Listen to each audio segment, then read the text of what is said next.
action. This session focuses on strengthening collaboration among countries in the Global South in addressing shared climate challenges and advancing collective climate action. I would first request our online panelists to join us. Ms. Anupa Rimal Namekani. She is the IFAD Lead Regional Climate Change and Environment for the Asia Pacific Division. Ma'am, you're on screen now. Please proceed.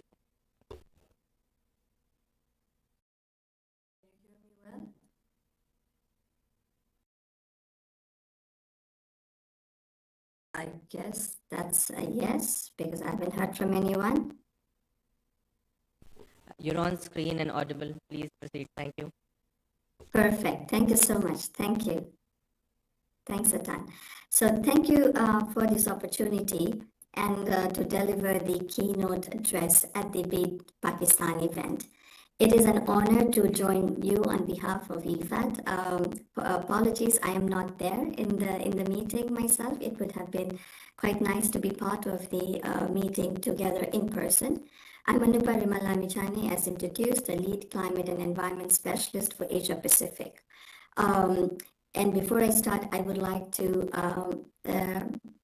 pay my greetings to all the excellencies, colleagues, UN colleagues in the room, and partners and stakeholders who are part of this meeting. Our theme, Scaling Climate Resilient Agri-Food Systems from Global Commitments to Local Impact, is both timely and urgent. Let me begin with the Pakistan context and why action must move faster than statements. Pakistan is on the front line of climate change, as we all know, and there's been a lot of episodes in the past which has been becoming more recurrent in terms of floods. Agriculture contributes 23% of GDP and employs 40% of the workflows, which is rising to 80% in rural areas. And 90% of farmers are around 7.4 million people are smallholder farmers and exposed to floods, droughts, and heat waves that are already disrupting their livelihoods and their infrastructure. So agri-food systems and our farmers are not only the victims, but they are also a major part of the solution.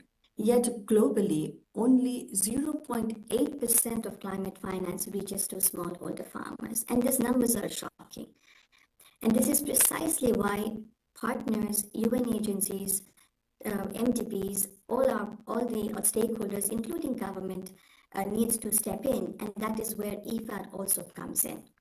IFAD is a UN specialized agency and is an international financial institution dedicated to smallholder farmers and rural transformation.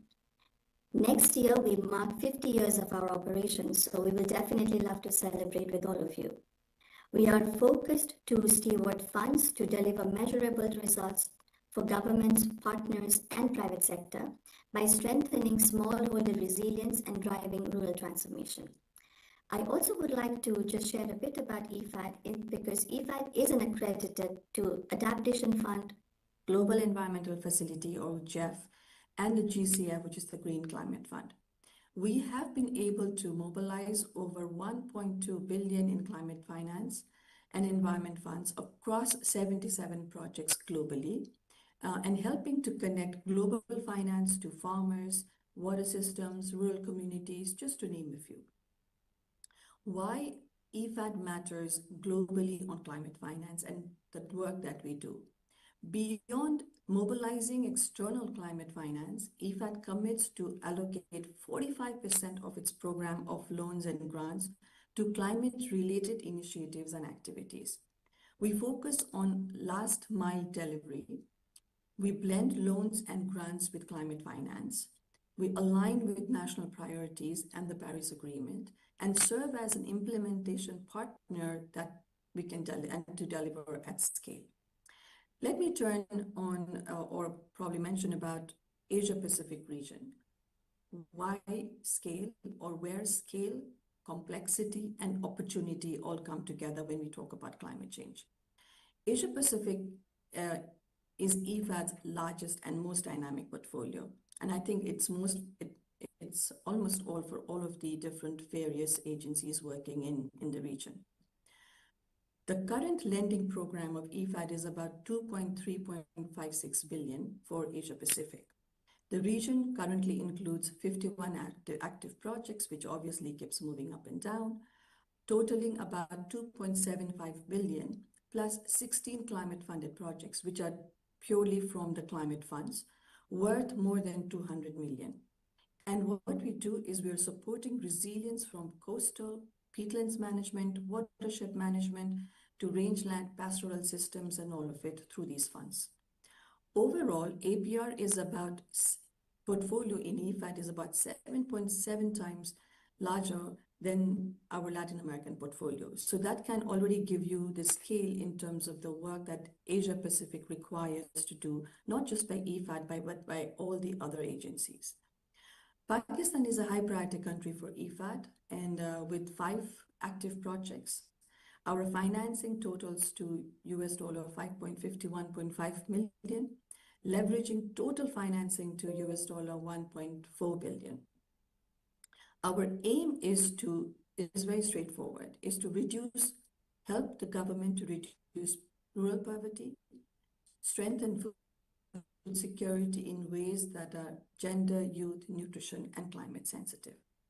Across Asia Pacific, we keep 5 priorities at the center: climate resilience, technology and productivity, strong value chains and private sector engagement, inclusion of youth, women, and indigenous communities, and a differentiated approach that matches solutions to country context.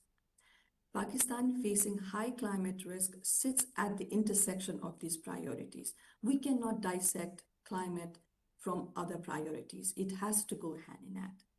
If there is one major takeaway from both global and regional experience and the initiatives that I've been part of, this is climate ambition is not constrained by ideas. I have been part of many country discussions, country programs. It's not constrained by ideas. They are great ideas, but it is constrained by finance and by delivery systems. And I think this is where the climate environment funds are a critical enabler. EFAD has mobilized around, as I mentioned earlier, US 1.2 billion, and in Asia Pacific alone, 200 plus million on climate and environment funds. And I do know that all the other agencies are also really mobilizing a lot of resources for Pakistan and for other countries in the region. And the whole objective is to expand mitigation and adaptation through agriculture and rural development. That's where our focus lies in EFAD. These partnerships that we build is to fill gaps, de-risk investments, and help countries deliver at scale. And for Pakistan, the way EFAD is working is we're working on a blended finance approach. And the blended finance approach, honestly speaking, is not optional anymore. It is essential because we really need to look into how can we combine resources, co-finance resources, build complementarities within our system so that we can work better together. In Pakistan, just to highlight few projects, is we've already translating into concrete investments. For example, we've got an approved Sindh Coastal Resilience Project, which is about 100 million EFAD investment, but within the EFAD investment, about 53.9 million is focused on climate finance initiatives. This is extremely important for us, and I want to highlight the fact that we are not only talking, but we are actually doing it in our new projects by categorizing primarily what are the climate initiatives, how are we trying to help the communities become more resilient in the areas that we are working. There's a new project in the pipeline, Balochistan Livelihood Support Project, where EFAD's investments are being combined or in plan to be combined with the JEF resources. And this project is already in the pipeline in terms of the design, and it's moving forward. So what does shifting from vulnerability... We'll do it. Bye.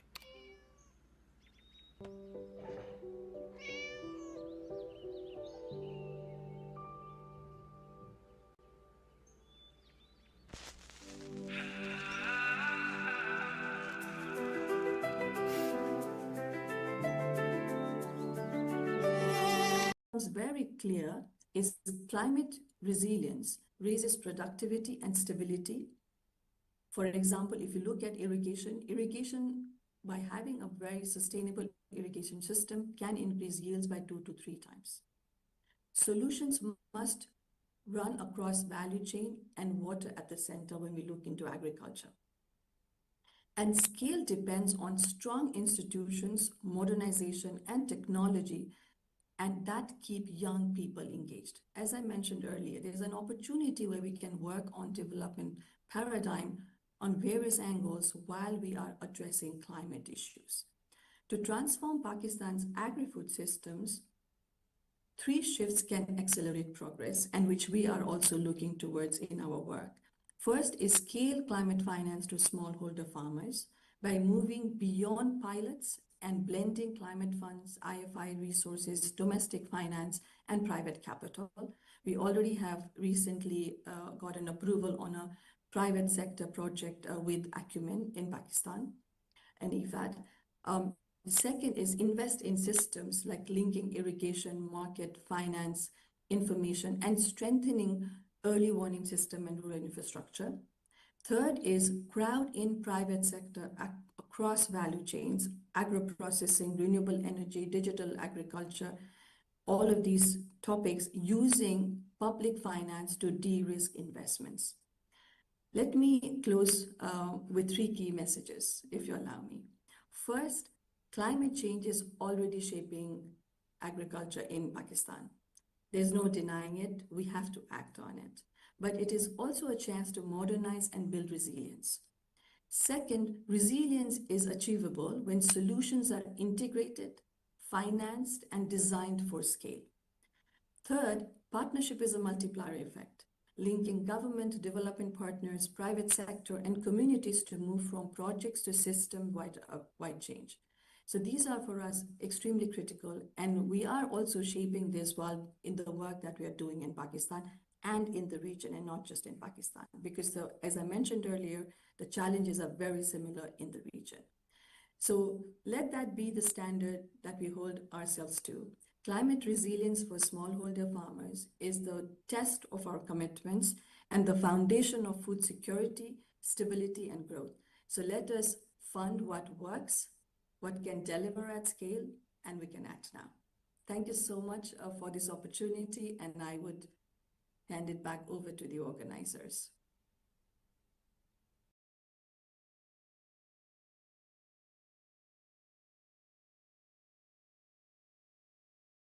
Thank you, Ms. Lamakane, for a very insightful discussion.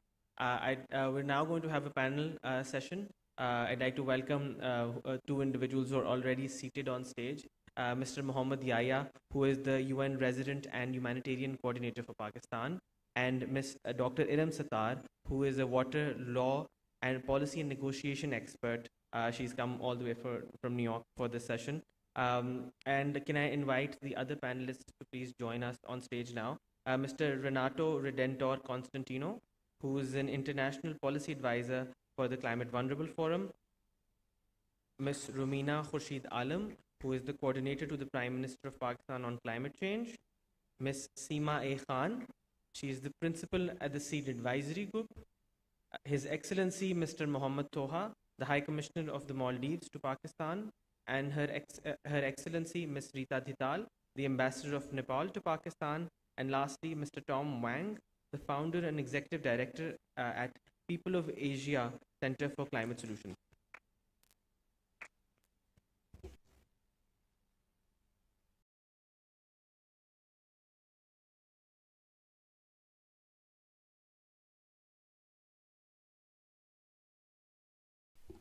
Assalamu alaikum, good morning. I hope everybody has had their coffee, tea, karak chai, whatever you like, because we're about to start a very interesting panel discussion. We have a very diverse, well-experienced panel from academia to diplomacy, and diverse from different parts of the Asian continent. So please be ready, engage. But before that, you have to listen to me for 2 minutes, I promise, and situate the discussion. It's really, I want to thank John for inviting me to moderate this session. You've heard for the last 2 days that we are at a moment of urgency, especially for climate vulnerable countries in this region. Pakistan's reality is unmistakable, from catastrophe of floods to prolonged droughts to glacial melt. This experience is really not unique to Pakistan. This is why we have this panel. It reflects a reality across South Asia, small island nations, least developed countries. And what unites all this is a clear vulnerability to climate and the number one risk for these countries' development ambitions. So this session essentially is grounded on the central theme that South-South cooperation is not a substitute for global solidarity, but is a cornerstone of it. So today, the entire discussion will be how South Asia and Asia can help itself. With less and less solidarity coming from the rest of the world, regions like this have to work together and find solutions for themselves, and you'll hear the experiences today from the experts that we have. The question before us is simple but urgent. How can we move from parallel effort to shared trajectory to deliver real results? Within this framework, us at the United Nations, we see South-South cooperation as an accelerator of climate action. That's why the panel that brings voices from the mountain states, I will not test your geography, who represent the mountain states, maybe I will later, to island nations, to regional neighbors, to humanitarian finance experts, to policymakers, and to the private sector. You will hear diverse opinions and perspectives from these expert panelists, so I will urge all of you to pay close attention. I also promise you as a moderator, I will keep them within the time frame of 5 minutes. It was supposed to be 7 minutes, but I'm told because of time now I have to reduce to 5 minutes, but we'll see what Dawn colleagues tell me. I have 3-4 of them in front and they'll give me a sign. But we want to keep it within limited time and make it as engaging as possible. So allow me to quickly introduce our panelists and who they are so you know who you are listening to. Dr. Iram Sata, you've heard, I had the pleasure sitting next to her. She's a Pakistani national with an SJD from Harvard University, expert on water, federalism, and transboundary water governance, especially in the Indus Basin, the neighborhood. So you'll hear more from her. We have Renato Contastino, International Policy Advisor on Climate Vulnerable Forum. He's a Filipino expert and advisor on Climate Vulnerable Forum V20 Group and a managing director of the foundation, Contastino Foundation on Civic Engagement. We also have my sister and a leader in this country, Romina Alam, a coordinator to the Prime Minister on climate change. You've seen her, she's been an activist, she's been engaging on climate issues for many years. She serves at the Prime Minister's Climate Coordination Coordinator since 2024, oversees the national climate and international engagement on climate. So every time you've gone to COP, you will see her representing Pakistan with pride and for the last few years.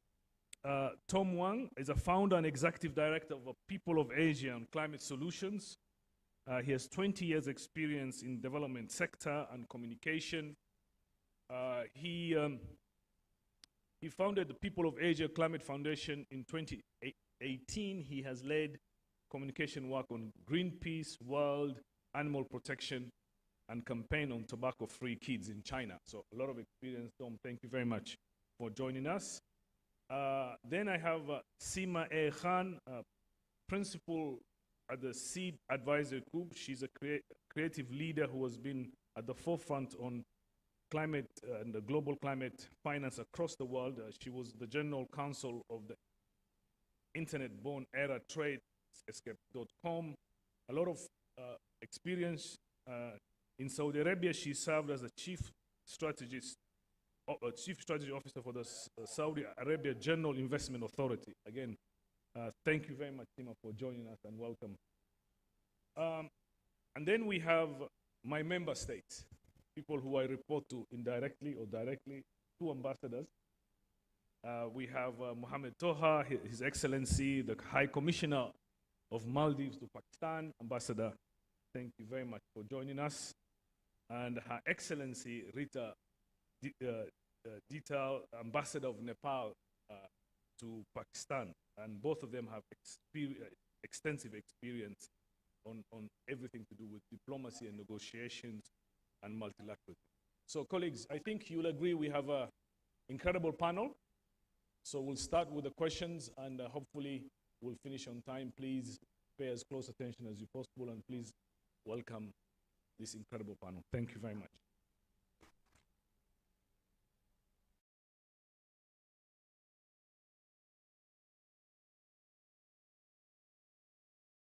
No? Okay. First question goes to Dr. Iram. She, as I said, came all the way from Boston to join this. So we're very delighted that you were able to join us today. I think that your question relates directly to the work and experience you have around the Indus Basin. And the question is about shared water resources. We are asked to share water resources in a politically contested region, but also climate impacted region. So Poetry, it is around us. The poetry of clarity. Waterverse. Conflict risks and deliver results for the people. Easy question, no? What a rich morning. 5 minutes on this. We're going to solve it. Delighted to be here, honestly, and I'm going to be super quick and efficient because that's all we've got.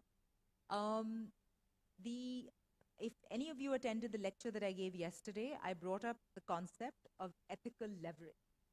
Pakistan, as you know, sits where the transboundary water sharing is very, very complex. There is obviously India in the east, but there's also the Kabul River that goes, sort of like touches Afghan. Transboundary water condition sharing here is definitely not easy. That's clear. But I also think that we can expand the lens of this from just transboundary river sharing because Pakistan is a huge ecosystem. There's a massive delta. And that massive delta has huge sort of like an impact because of rising sea levels, increasing salinity, right? Lower downstream sort of flows. So for me, and I'm just going to mention this personally, my dada, my father's father, happened to be from the Maldives Islands.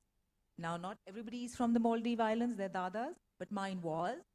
And I have an immense personal sort of feeling where I think that we need to think very seriously about small island nations and what is happening and what is rising sea levels going to do. This is thousands of years of cultural heritage. What will people do who have to be displaced?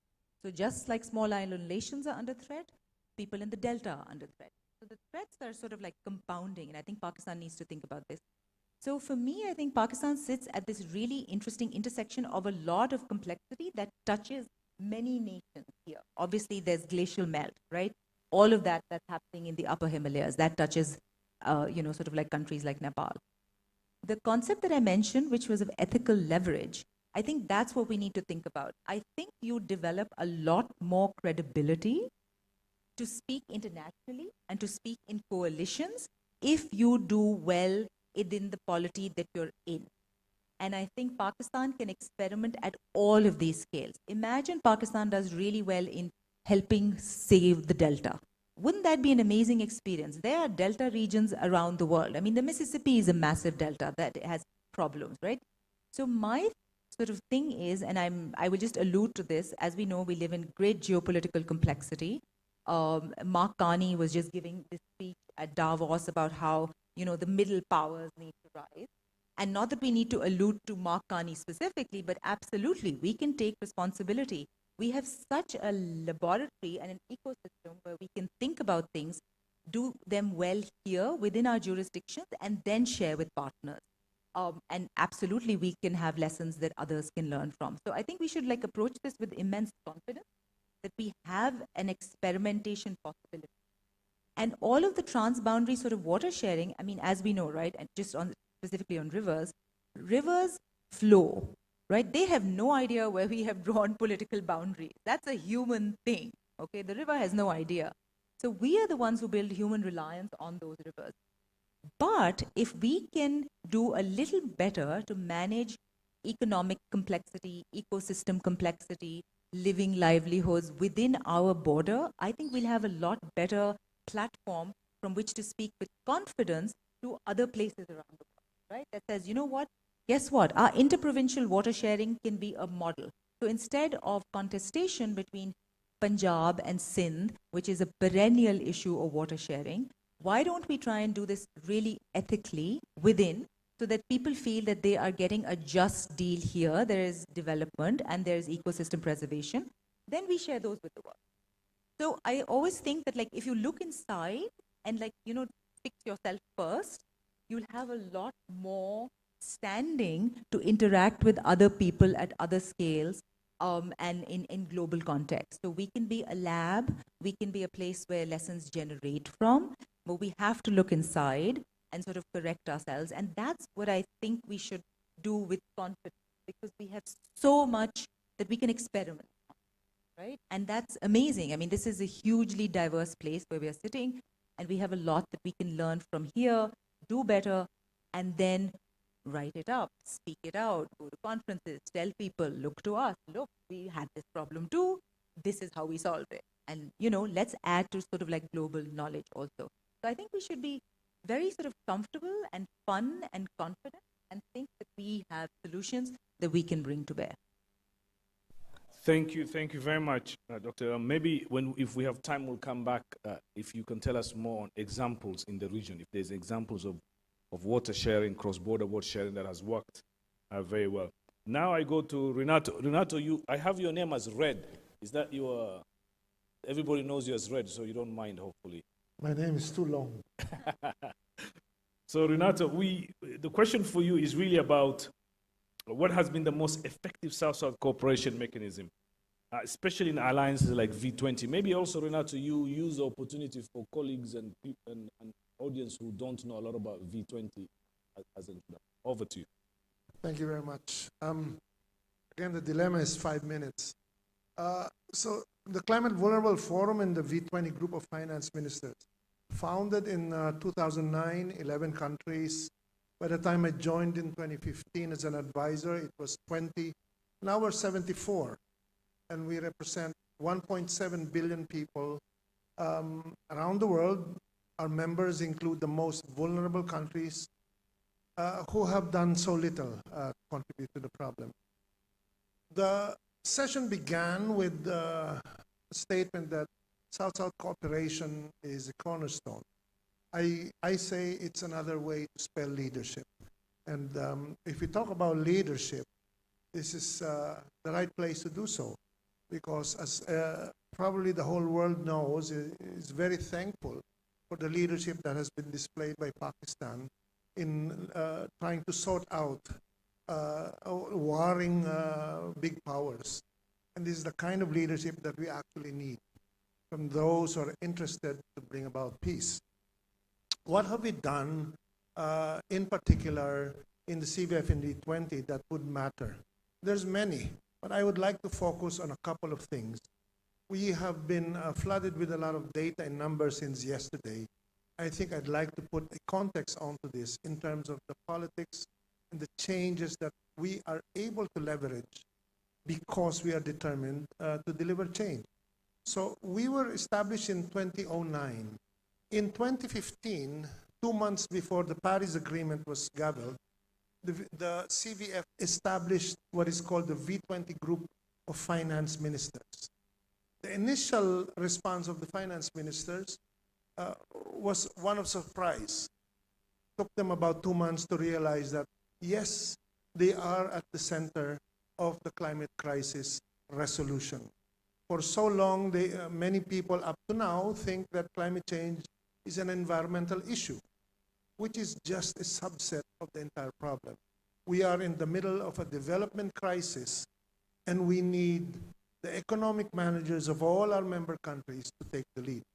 By establishing the V20 group of finance ministers, we actually set the bar very high for the rest of the world. Europe, North America, other advanced nations did not really know what to do. It was V20 being established that set the tone, because we said, if we do not have an economic plan, an economic and development strategy to address this crisis, what are we doing? What's the point? Initially, the ministries in the advanced nations were sending back some of our letters saying this has to go to the aid department or to the development ministry. And we said no. Our members are not looking for charity. We are looking for partnership. Our goal is not to ask or beg for aid. Our goal is investment and trade. And so the V20 thus focused on the issues that mattered most to our peoples. Yes, there are ecological problems, but much of this has to be addressed and can only be addressed when we look at cost of capital, when we look at the risks, when we look at investments and what we need to do to bring them in. This is why we also established what we call the Global Parliamentary Group. It's not about declamations or statements or manifestos talking about who is the most responsible. The Global Parliamentary Group of the CVF and V20 was designed to ensure that regulations are in place so that we can attract the investments that we direly need and to keep them. Because otherwise, again, the question, what are we doing? What's the point? The climate crisis is not simply an environmental issue. If it's a development problem, then we have to tackle it in the right way. Our goal is not to reduce emissions per se. Our goal is to advance resilience in development, which is also why we formed, again to pioneer a global response, we formed the Central Bank Governors Group to tackle monetary policy and what is needed to bring about financial change that would make changes last and endure. So everything has been about finance and economics that dovetails with the best work that is happening with the Environment and Foreign Affairs ministries. But economic outcomes is ultimately what our people will measure us by, what our people will really monitor. Because for us, emissions reductions are great. But ultimately, even if the climate crisis is the largest problem that we have all ever faced, it is not necessarily the most important.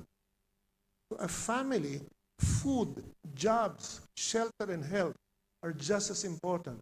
Luckily, our economic managers also understand that if we bring development to the working families of our nations, that is also our greatest contribution to the global climate crisis. Because we save when we switch to renewable energy instead of relying on fossil fuels. And that savings can go towards social services, towards adaptation, towards resilience, towards better infrastructure. When we chase resilience as the main priority from our macroeconomy to our micro neighborhoods, we know that we will bring about things that will change for lives for the better.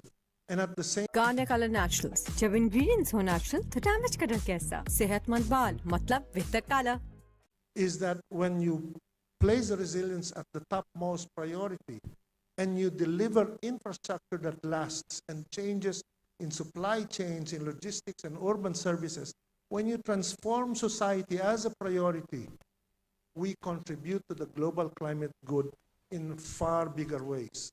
Right now we're in a crisis moment. I think it's actually important to state what it really is. We are in an impasse that is best explained by one of the world's best poets who happens to be Pakistani. Faiz Ahmad Faiz once wrote, "Dusk, neither dusk will fall, nor darkness arrive. Neither night will end, nor dawn arise." What we need is leadership to get out of this impasse. And leadership means using everything in the toolbox: science, policy, politics, and yes, including poetry. Thank you, thank you. Thank you very much, Renato. And hopefully we'll have time to come back to what you just said, and specifically in relation to for climate action to work, the people have to see the benefit of it, especially those deprived. I think that is an important point and something that always comes back in this discussion. So I'll quickly move to Romina. Romina, you know, and you've represented Pakistan in many of the COP discussions. We're preparing for COP31. Where do you see as the strongest opportunity for deepening South-South cooperation?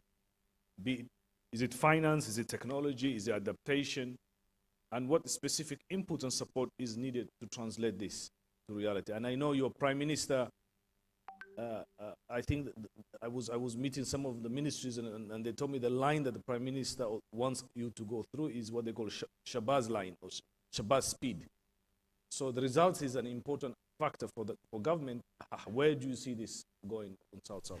Thank you very much. Bismillahir-Rahmanir-Rahim. Very good morning to all dear fellows. And for me, today is a great day. First of all, very quickly, I just wanted to say great tribute to Dawn, because media is something which is very much a strong component where the voices can reach where maybe me or you can't reach. So one of that thing, that the continuity, I must say. And then today I'm really, really happy to see on my right and left that sitting among with my friends, of course Red, and of course my dear Yaya as well, and Seema and all of them, and sitting in middle of them, because in the COP29, it was just memories which I'm refreshing, that Red also know that it was the craziest time of my life at the COP29, because it was moreover like running to get the thing done, not only for Pakistan, for this region. And over there, we discussed about the regional solution.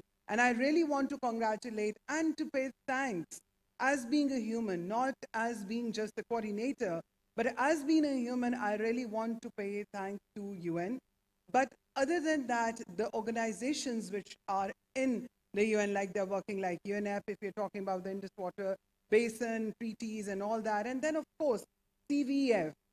CVF is something people mostly, they said that, Romina, you talk a lot about CVF.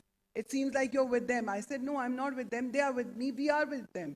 It is because when we talk about right now, I don't want you to talk about anything technical, because you see, one thing, it's in my personal humble opinion, because I don't want anyone to take it in a wrong way, that as being a parliamentarian, my job is not to be an expert. I believe, this is my understanding. I need to have the expertise from the experts and to bring them together, and then to align the policy for my people, for the public, because me representing the people. So I always say I'm from the people, by the people, and because of the people. So today, when we are talking about the solutions, when we are talking about the South-South cooperation, so for me, COP, and at the COP as well, I don't mind to say that I've very clearly mentioned that we can't go for the global solutions. We need to come up for the regional solutions, because we cannot give a Panadol tablet to everyone for every issue. Every region has a different problems. So if we talk about specifically about this region, we know and we understand the developed countries, the way they're treating the developing countries. And most probably, this region is suffering. Our children are suffering. And we are not in the state of crisis. We are in the state of war from the climate change. Because the way we all are suffering now, me, you, and most of us, we have led a beautiful life.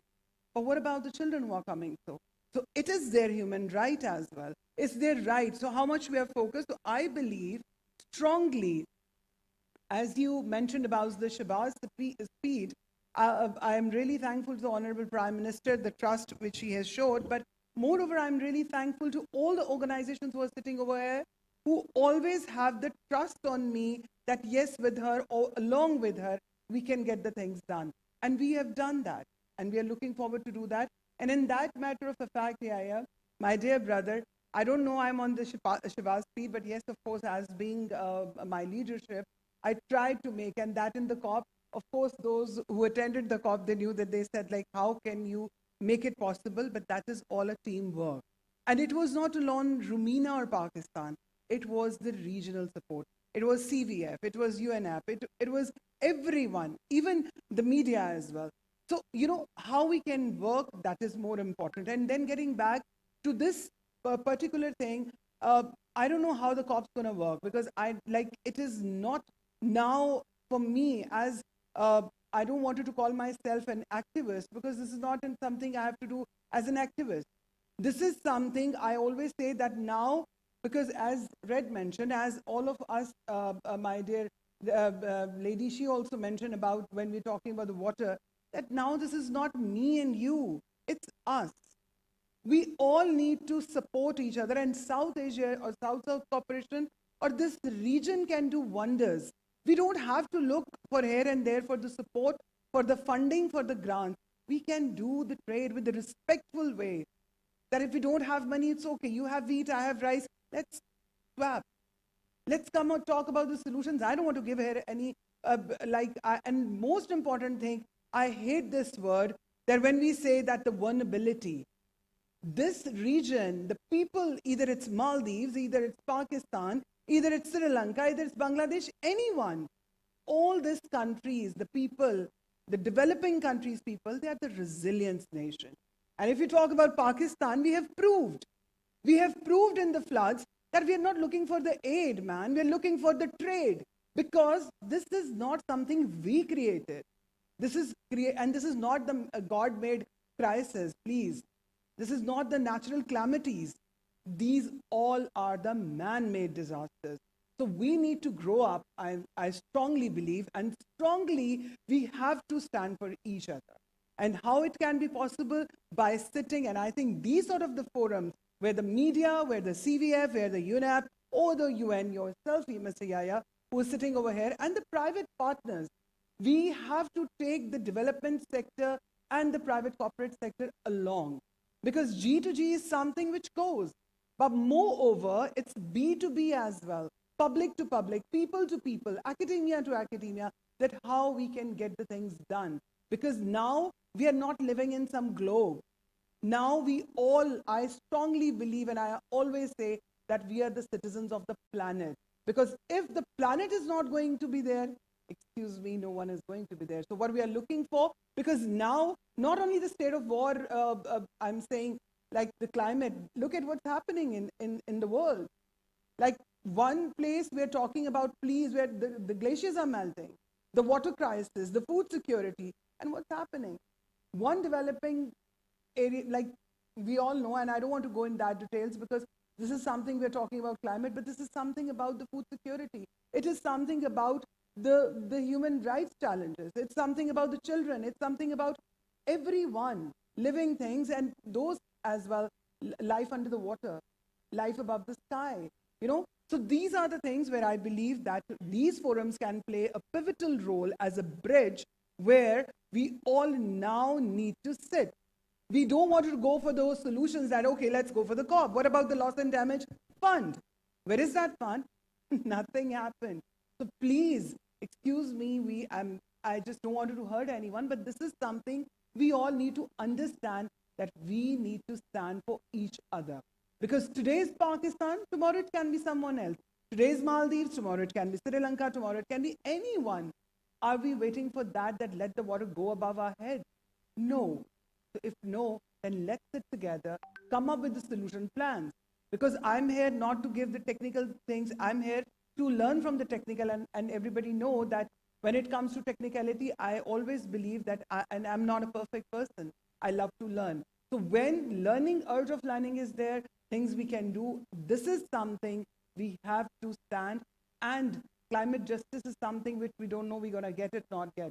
So justice is right now very much important, but moreover important is survival. Are we ready for that? Are we waiting for that someone else is going to come and tell us that this is adaptation, that is mitigation? Adaptation and mitigation is very important component, but if my child needs a bread, if my child is hungry, I'm not going to care about the mitigation or adaptation, guys. We need to think about as a human that how the realistic solutions we can give to the people. And now it's a great time because everyone is talking about the climate change. Everyone is talking about the things. And you see, in Pakistan right now, the biggest challenge is now heat waves are going to be, they are very much there. So these are the things I think I tried my level best, but in one thing, please no blame, no shame, just take actions. We need to come up with one aim and we have to work together. Thank you. Thank you. Thank you very much. Thank you very much. I allowed Her Excellency Romina to have 8 minutes because I always say that nobody has ever voted for me. She has votes. So because of that, people who get votes, we get more time. So thank you very much. And I really like the idea of leadership. I think also Renato also pointed out on this. Nido school age nutrition में मौजूद इजाफी nutrients Because Pakistan has shown global leadership in giving us a ceasefire in this region and ending a war that hopefully sustainably soon, that leadership in Pakistan, if that is transferred to climate, I think the results could be even much more bigger. So I think your government and the government of Pakistan, I think, has an important role on the climate discussions globally. I'll move now to Tom Wang. Tom, the question for you is, what is your opinion on emerging opportunities for global South actors to upscale technology? And I mentioned technology because we're all amazed what China has been able to do with EVs and batteries and the entire technology around renewables in a very short period of time. And you've heard from Renato that we can only convince the poor, the masses in many of South Asian countries to go renewable if they benefit from it. What has been your experience and how can technology be the solution? Over to you. Thank you very much. First of all, I would really want to thank CVF and also Dawn to invite me here. It's great to actually hang out again with Romina after half a year. We were just in Beijing last September. Technology, we were also talking about technology last September in Beijing. It didn't really happen overnight in China. RED was in China back in 2004, 2005. That was when we were talking about a law in China called the Renewable Energy Law. And that was the time when China still thought climate change was a Western country-led hoax. But in order to clean up China's own air, in order to provide more energy security, China was looking at energy or renewable energy as the new technology to provide new sources, new kind of like mix for China's overall energy. So that was when it all started. Now, exactly 2 decades later, we can see China is the world's largest renewable energy developer and also researcher and manufacturer, investor, and exporter and everything. So it took China 20 years, but that's also happened pretty fast in a relative way. However, I think when it comes to technology, of course, policy is important, finance is important, money is very important. At the very beginning, China provided a lot of subsidy to develop the manufacturing, to develop the R&D, and also to develop the installation of renewable energy inside China as well. However, I think more important than technology is people. Just yesterday, when I was walking around this venue, I met a lot of young Pakistani people, and they came up to me speaking beautiful English and even Chinese. And I was really surprised, and almost everybody uses WeChat because it's just so easy to stay in contact. And that's what I think will play such an important role in the coming decades between China and Pakistan, and between China and the whole world, really, because people are the ones who will be showing or who will be taking the real leadership, especially young people. For PAC, my organization, People of Asia for Climate Solutions, one of my favorite programs is called Future Renewable Energy Engineer Program. where we started in 2023. That was 10 years after Super Typhoon Haiyan hit the Philippines and took thousands of lives just, like after a few days. And some of those people were only 8 years old when Super Typhoon Haiyan hit the Philippines. And in 2023, they were 18 years old. And we went to their high schools and said, do you want to come with me to China and study renewable energy engineering? And they said yes. So that was in 2023. We took 18-year-olds. No, actually, 2 of them were still 17 only. But yeah, anyway, we took them to China and started this program, put them in a university in China to study renewable energy. This university is in the middle of the desert, but it has the best sunlight, it has the strongest wind, and that's the perfect place to study renewable energy in China. And when they were leaving the Philippines, I was saying, look, there are 7 billion people in the whole world, and you, 18 kids, are the only 18 in about 3 or 4 years who can speak very good English, very good Chinese, who know about climate change, as the ones who have survived some of the worst typhoons in the Philippines. And you know about renewable energy. But more important than those are that, you have business partners already by the time you leave China, because you have been growing up, you have been studying, you have been going to the same classrooms as Chinese kids. So when you graduate, already you have business partners built in your network. So I think this is something that we can really, really do here in Pakistan, because Pakistan, I believe, is probably in the whole world at the best advantage, or has the best advantage to actually escalate and scale up green energy or renewable energy technology transfer with China. For the following reasons. CPEC, we know that started back in 2015 when the Belt and Road Initiative was only 2 years. And before that, way before that, Pakistan and China have the longest diplomatic relationship in the whole world again. And more than that, now between China and Pakistan, we were talking about water sharing. We are also sharing glaciers between China and Pakistan. We have so many glaciers between these 2 countries. But also, more importantly, again, we have that trust and friendship that a lot of countries do not really get today. And that's why, as Red was saying, peace is so important. When we talk about today's disputes, today's wars, a lot of this have started because of fossil fuels. But if we are actually developing renewable energy, it's not just the jobs that will come along for our young people. It's not just safe climate. It's also safer region, a safer world for everyone. So I strongly believe that the people are the ones we can do. In China, we actually have a nickname for Pakistan. It's called the Pakistani iron. And the word iron here refers to friendship like iron. It will not break easily. That's the kind of friendship we're talking about between China and Pakistan.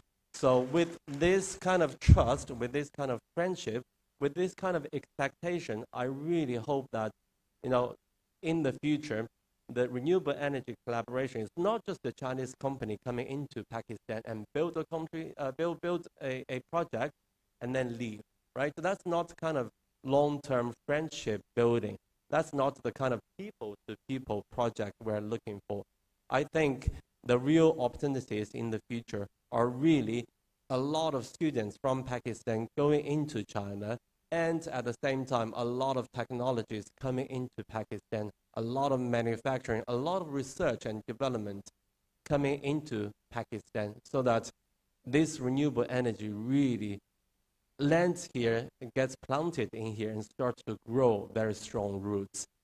So I do end it here with the strong words for our young people in the audience, go to China, use your beautiful language skills, speak Chinese, and then come back with business partners, with the technology, and show the whole world that this is so possible and it can happen even faster than what China has done. Thank you very much. Thank you, Tom. On technology, we already seen a lot of Chinese technology. Only a few months ago, I could not see an EV car, but now in Islamabad, you run into a lot of EV cars, showrooms. So the exchange is happening. I think the next stage of that is things being manufactured in Pakistan for it to create jobs and technology, etc. So thank you very much for your intervention. So now we will move to the private sector perspective. Sima, from your perspective, the private sector has been innovating a lot, and there's been a lot of social innovation on South-South exchanges. Concretely, where do you see the most immediate opportunity for scale-up solutions and the private sector's role on climate action? Thank you very much, sir. Assalamu alaikum, bismillahirrahmanirrahim.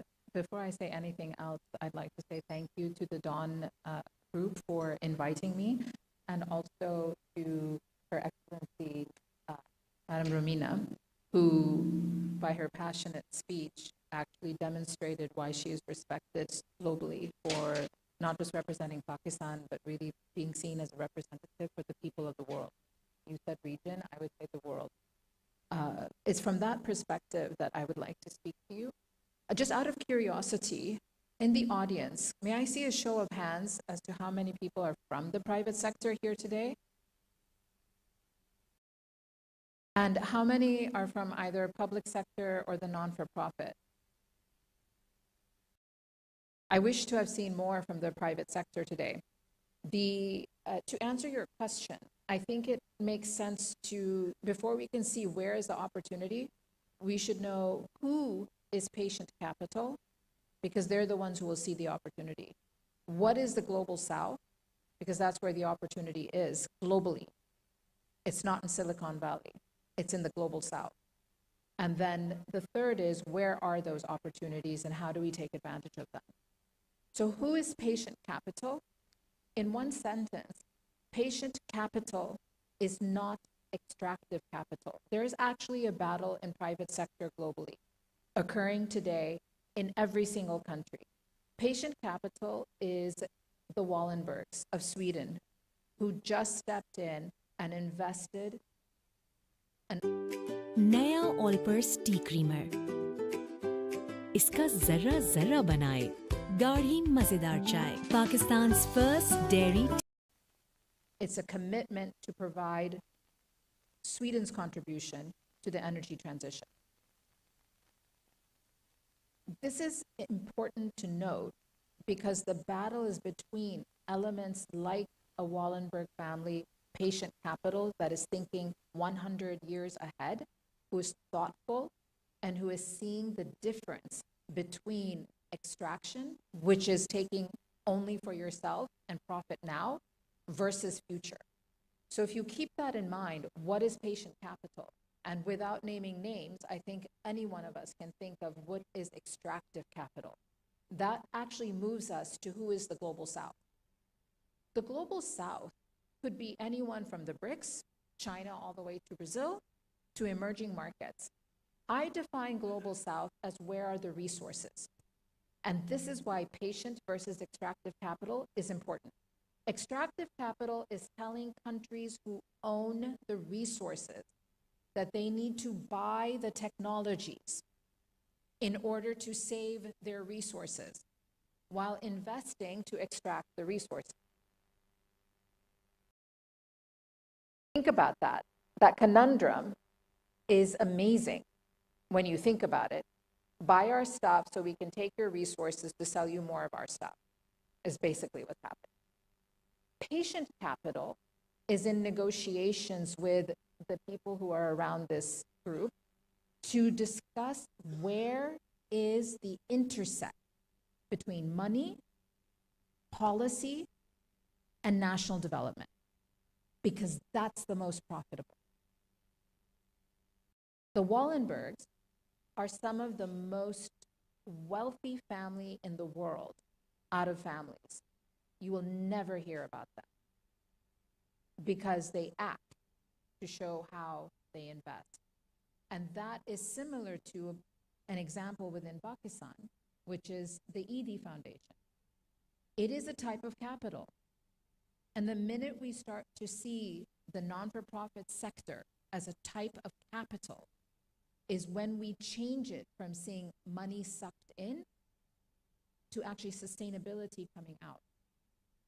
That aspect of thoughtfulness, of learning how to navigate your public sector, every single country has public sector issues. But if you learn how to navigate your public sector to drive that intersect between capital, policy, and who's actually benefiting, that's where you're going to get the maximum amount of profit long term, coming back to patient capital. So where are the opportunities? I noted that the global south, regardless of levels of development, are where the resources sit. The opportunity is in 3 areas. One is soil restoration and agriculture. Agriculture is more than food. It is fashion, it is your clothing, it is what you eat, it is your water. All of these are highly profitable industries. And what I find fascinating is while you have huge agricultural industrial giants selling genetically modified seeds to the global south, they are cultivating natural seeds from the global south to plant in developed nations and remove genetically modified seeds.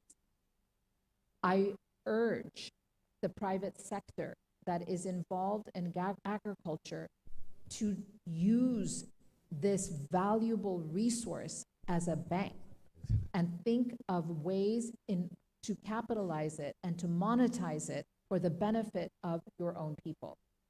This is just one example. If you think of every single natural resource, it is very similar.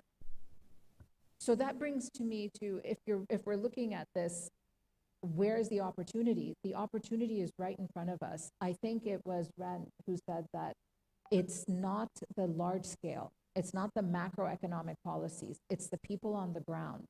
That opportunity of working with farmer cooperatives, trade centers, women in arts and crafts, these are actually the most profitable because these are the people where you can give back the most value as well as take the most value. And that creates the resilience. I'm a member of this group called the Institute of Sovereign Investors. It's a group of former sovereign leaders who are actually working at this intersect. And one of the areas that we have found to create the most resilience is the evolution of sovereign capital to look at all of these resources as ways to create banks that then benefit the people. So, sir, you asked me what's the opportunity. The opportunity, I think, is right in front of us, but it means that we must think, we must be considerate, and we must be mutual in our decision-making around capitalizing on that opportunity. I'd like to close by saying that when I sat in the public sector seat, I used to feel really sorry for the private sector that was talking to us because they were usually surrounded by every single public sector official on the table. Now I feel sorry for myself. So I'm waiting for the ambassadors to tell me that there is something wrong with what I've said. Thank you very much, Seema, for that intervention. So I got a note that I have to move faster, but the good thing, a problem for me is that I have 2 ambassadors who also happen to be my member states. So I have to be sensitive to that. So we will move quickly to the ambassador of Nepal, to Pakistan, Rita Dittal. And Rita, I think the question for you is what practical lessons or policies can be shared from a South-South perspective with Pakistan as a mountain state? Over to you. Thank you, Mr. Yaya. It's a distinct honor to join such a distinguished panel, and I thank Dawn Media for the opportunity. As shared by previous speakers, climate change is a great threat to humanity and to ecosystem, and poor and developing countries are affected more by this. Nepal and Pakistan both have negligible contribution to the emissions, but we are among the nations that bear the greatest burden. When we come to the glacier melting, I think it's a shared vulnerability for countries that has high mountains, including Nepal and Pakistan. And glacier lake outburst floods not just only threaten the water security, livelihoods, and infrastructure, they also are hampering the key economic sectors such as tourism and agriculture and hydropower generation in Nepal. To share with you the Nepal's experience, Nepal, as you may already know, is in a very climate-sensitive geography and is vulnerable to socioeconomic conditions. Since 1970s, we have experienced major gluts, which has resulted into significant loss of lives, damage to properties, and destruction of critical infrastructures, including hydropower plants. If you have been following the news recently, in 2024, August, 2 glacier lake outbursts caused massive flood that swept away Thame village in East Nepal. At least 47 glacier lakes have been identified in Nepal as the potential threat for outbursts if the temperature continues to rise. Of course, within our national capacity, we have been doing what we can at the national level. Our approach is most of nature-based solutions and community-led initiatives. And so what we are trying to do is focus on reforestation for slope stabilization and protection of buffer zones around wetlands to mitigate the downstream floods. Apart from this, Nepal from the early 2010 has adopted local adaptation plan of action. So rather than centrally focused planning system, we are focusing on community-led initiative where the local knowledge is combined with the scientific knowledge to bring the best results. Most recently, Nepal has also done engineering of the engineered lake lowering. The identified lakes which has potential threat of outbursts, we have been using engineering to lower the lake levels, and recently Nepal has access fund from Green Climate Fund project. It's a 7-year project, and it will be focusing mostly on community-based adaptation initiatives. Key components of it are, of course, expanding and upgrading hazard monitoring and early warning systems, reducing water levels in 4 of the identified glacial lakes, and also strengthening riverbanks and flood-prone areas through reforestation and protective infrastructure such as check dams and also vegetative gabion walls. Following the successful intervention in Chorolpa and Imja glacial lakes in the past, the Department of Hydrology and Meteorology, in partnership with the UNDP, are initiating the lowering of the 4 lakes that have the potential to burst if the temperature continue to rise. And we are also advancing a major initiative to reduce the risk of glacial lake outburst floods in the Koshi and Gandaki river basins. The project also aims to catalyze public and private investment in climate risk reduction, setting an example for other countries to follow. At the regional level, Nepal headquarters EC Mode, which is producing, monitoring and producing disaster data to the member states. And I think last year there was an MOU between EC Mode and Pakistan, And there's a project which is working on ecosystem restoration in Pakistan already. सिर्फ एक cup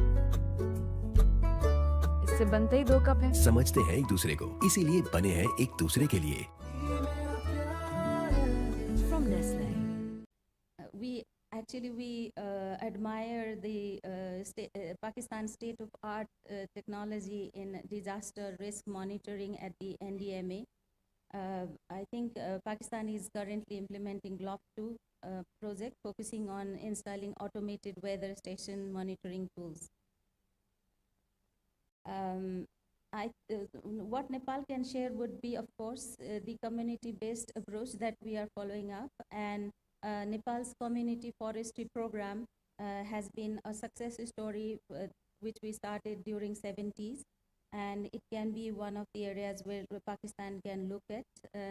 And we have been using micro hydro development in Nepal, which is helping the rural community to electrify the rural community and at the same time reduce the level of the glacier lakes in the mountains. I have already received a note, so I will cut short my speaking notes and would like to conclude that Nepal has been an advocate for the mountain agenda, if you allow me, Mr. Yaya, to say that since COP13. And what we are doing at the national level, of course, is not adequate to deal with the challenges that the climate change requires international support. We need to strengthen global and regional partnership to accelerate climate finance, access to advanced technologies, and enhance capacity building. Nepal stands ready to work collectively with other countries at risk with a common voice in international forum, calling for urgent global collective action to reduce greenhouse gas emissions. Thank you. Thank you very much. And sitting next to me so I can send a note. But now I have a problem because Ambassador of Maldives is very far away from me, so I can't give him a note, but I am confident he will limit his intervention to 5 minutes. Ambassador, I think the question for you, a country that has been impacted than any other country I know visibly, is Maldives. As a frontline country, what interventions or shifts are you seeing on climate negotiations, and how can we get more predictable financing accountability on that front? Over to you, Ambassador. Bismillah ar-Rahman ar-Rahim. Excellencies, distinguished colleagues, ladies and gentlemen, Assalamu alaikum, and very good morning to you all. I would like to thank the Dawn Media for inviting me, inviting the Maldives, and organizing this beautiful event today. Actually, Maldives has been very vocal in this special topic for a very long time. We had the first cabinet meeting underwater to emphasize on this point. Therefore, we have been very vocal in SIDS, IOCs, and many other platforms in the UN. And although we have succeeded in some ways, but we have a lot of work to do, unfortunately. So when we see between Maldives and Pakistan, of course, we share a lot of common points in terms of culture, in terms of religion, and all. But in terms of geography, we are very different. Maldives is a very low-lying country. We are at a very vulnerable state. Most of the islands in the Maldives is only 1 meter above the sea level. So that's very low. We had been struck with the disaster tsunami in 2004, which led to huge consequences, and a lot of people died, and a lot of damage to the whole country. As well as Pakistan, but in a different way, similar consequences. For example, the 2022 floods, the glaciers melting, and other vulnerable situations in Pakistan leads to the same results: loss of lives and loss of crops and severe damage to countries. So we have to act, and we have to act fast and in a responsible manner. So both our countries, although, as I mentioned, we are different in geography and scale even, but we have to stand on the front line of climate vulnerability. So in Maldives, rising sea levels, we are threatened with long-term sustainability and coastal erosion and extreme weather situations directly impacting the tourism as well. The tourism is the main source of income to the Maldives. And climate change is an existential issue for the Maldives. And for Pakistan, floods with heat waves, water stress, large-scale humanitarian and economic impact happen due to climate change. So although Maldives contributes almost 0% in global emissions, greenhouse emissions, but we suffer the most.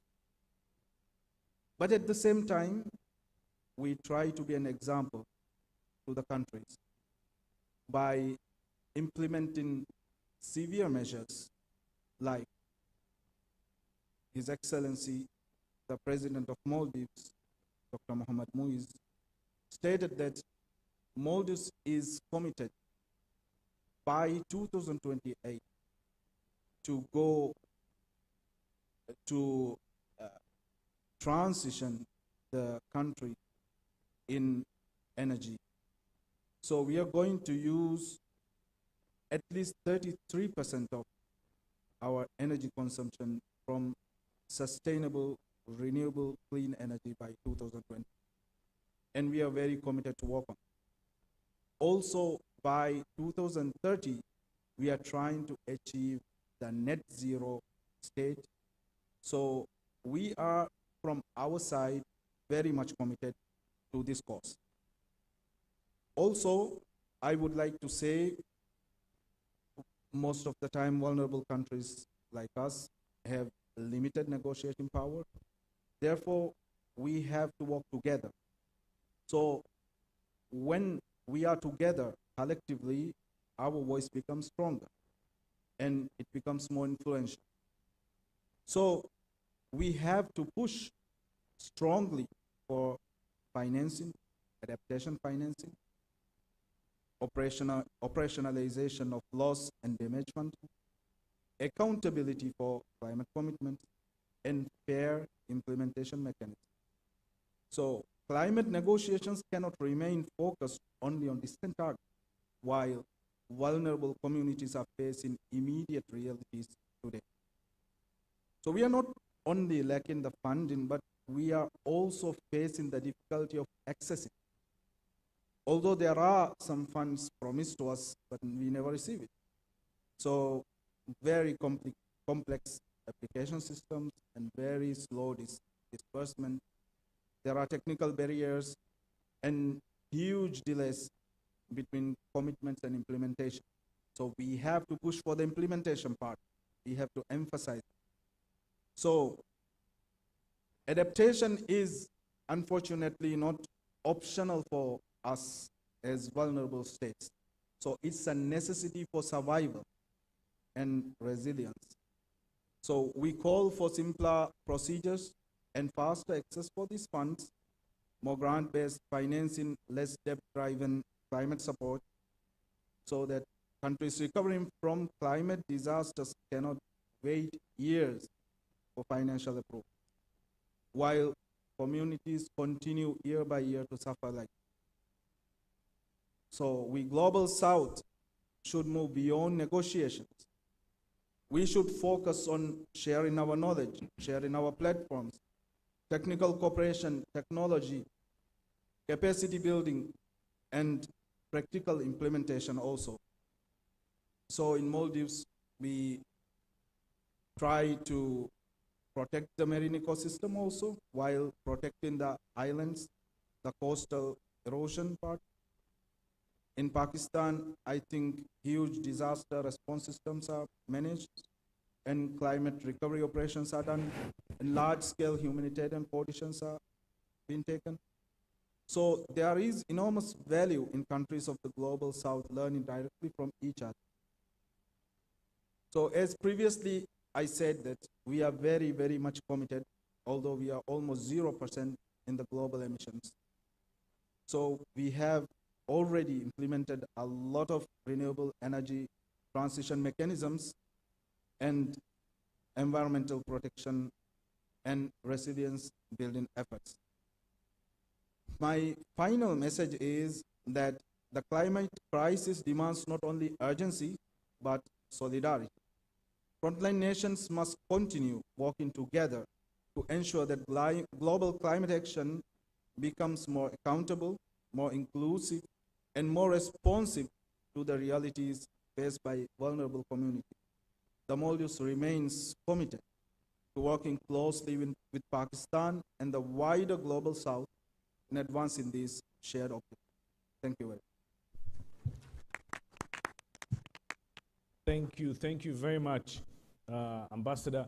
So, distinguished guests, I think you've had a very diverse view today from diplomacy and what other countries are doing in the region, from global initiatives, but also private sector perspective and government perspective, and also what technologies that is already available. One of the most amazing things about Pakistan is how Pakistanis have transitioned through their. आज पाकिस्तान में हर 10 में से 9 बच्चों की खुराक में iron की कमी है। इसलिए जरूरी है नेस्ले बुनियाद आयरन प्लस, जो है 3 गुना ज्यादा मौसम।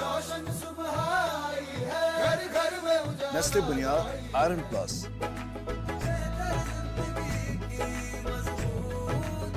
From Nestle. And do it itself. Help may not be coming, unfortunately, in the next few years. So leadership at the local and regional level will matter. And the final message is Pakistan is bringing global peace. Pakistan can lead on climate action.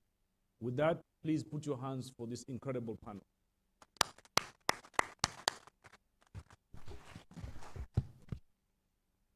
I think I was going to try to sum it up, but after Mr. Yaya, I feel like there's no need. So thank you to our esteemed panelists. Can I please ask for a louder round of applause, because we've had a wonderful session.